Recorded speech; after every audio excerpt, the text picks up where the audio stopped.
Aujourd'hui, c'était la présentation des trois établissements pour essayer de sélectionner les équipes qui iront au challenge académique à Montpellier d'ici 3 semaines. 63 élèves ont relevé le défi technique départemental et se sont prêtés au jeu, passage devant le jury. C'était un moment de partage assez sympathique. Je m'investis dans ce projet-là effectivement aussi bien pour la mixité que sur le monde de l'industrie. Alors technique, c'est changer de regard sur l'industrie, des entreprises qui s'investissent dans les classes. 5 heures d'intervention par classe pour leur parler des métiers, construire des maquettes, lancer des défis, faire des vidéos. Bref, on sort un peu de l'ordinaire et on construit l'avenir. Le projet technique consiste à sensibiliser les jeunes aux métiers de l'industrie et à l'égalité filles-garçons. L'industrie, c'est pas que des usines où ça sent mauvais avec de la fumée, ça arrive aussi, mais il n'y a pas que ça. Donc c'est un peu pour déconstruire un peu tous les préjugés que les uns et les autres peuvent avoir sur les filières industrielles. Comment ça marche? C'est très simple. Il suffit de mettre un aliment ici, on appuie sur le bouton et hop, les bouts s'échangent, la machine fait son travail. Il y a eu 2 entreprises par classe. Chaque entreprise est venue 1 heure pour présenter son métier, ce qu'elle faisait et les différents postes qui l'entouraient.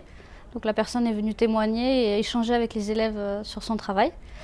Ensuite, ils ont eu 1 heure pour réfléchir à une maquette. Alors, on leur a demandé d'imaginer en 2050 et la suite de la problématique était évoquée en fonction de l'entreprise et de son secteur de travail. Donc l'entreprise du numérique, c'est imaginer les objets connectés de 2050.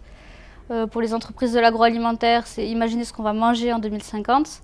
Et pour les entreprises de l'environnement, c'est imaginer comment on traitera les eaux usées et les déchets en 2050.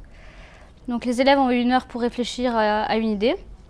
Une fois qu'ils ont réfléchi à l'idée, ils avaient ensuite une 2e heure pour faire la maquette.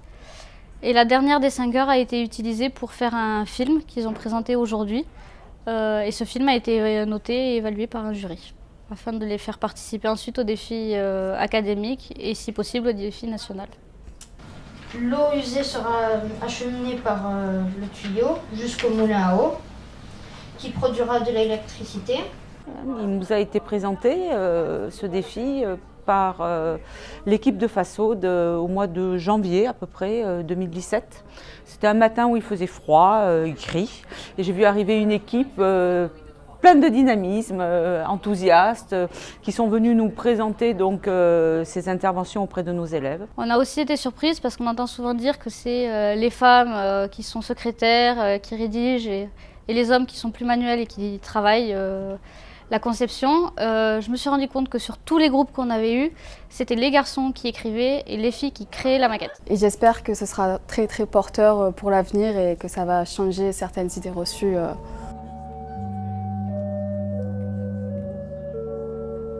Donc on va faire une petite pause avant de démarrer Montesquieu, avec une petite pause musicale avec le percolateur. Le fond de mon propos aujourd'hui, donc la slide suivante, c'est surtout de vous présenter des artistes féminines. Moi je voulais vous présenter Ruth White, qui est américaine, qui était une grande pédagogue.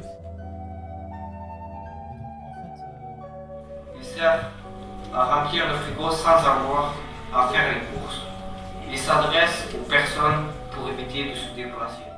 Alors, le projet qui m'a le plus plu, c'est le projet de 3 élèves qui remplissent le réfrigérateur en direct avec le supermarché.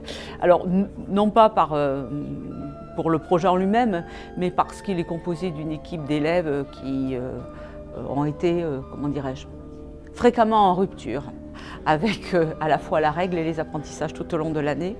Et ils ont su se réunir et progresser tout au long de l'année pour parvenir à s'entendre au sein de ce groupe et à être créatifs et à aboutir dans le projet. J'ai été énormément surprise par l'investissement des élèves. Ça m'a fait énormément de plaisir de travailler avec eux. Ils ont été très motivés. Ceux qui étaient un peu sceptiques au début ont fini par se prendre au jeu. Puis il y avait 17 groupes ce matin. Donc c'est vrai que c'était un petit peu intense de voir défiler un peu tous les projets, de les mettre un petit peu, de mettre les élèves face à un public. Pour eux, c'est aussi un exercice qui n'est pas évident. enseignants. Donc c'est vrai que c'était un gros travail pour eux. Pour nous, c'était intéressant de voir un petit peu la créativité des élèves, où il y a des choses assez surprenantes qui nous ont, nous en tant que membre du jury, relativement bien amusés. C'est parfait. Aujourd'hui, on se retrouve avec 6 équipes qui montent au défi académique le 11 mai et on espère après à Paris pour le défi national. Les élèves vaudois qui ont expérimenté technique cette année se sont régalés, les entreprises qui sont intervenues en classe aussi. Et je crois que les établissements re-signent l'année prochaine avec les entreprises. Il y a des bons échanges, je me suis vraiment régalée et je serai là l'année prochaine, effectivement. Et voilà, ça fait plaisir parce que les élèves ont quand même plein d'idées et je pense que pour l'avenir, ça rassure et s'encourage. À l'année prochaine pour la saison 2 de Technique dans l'Aude.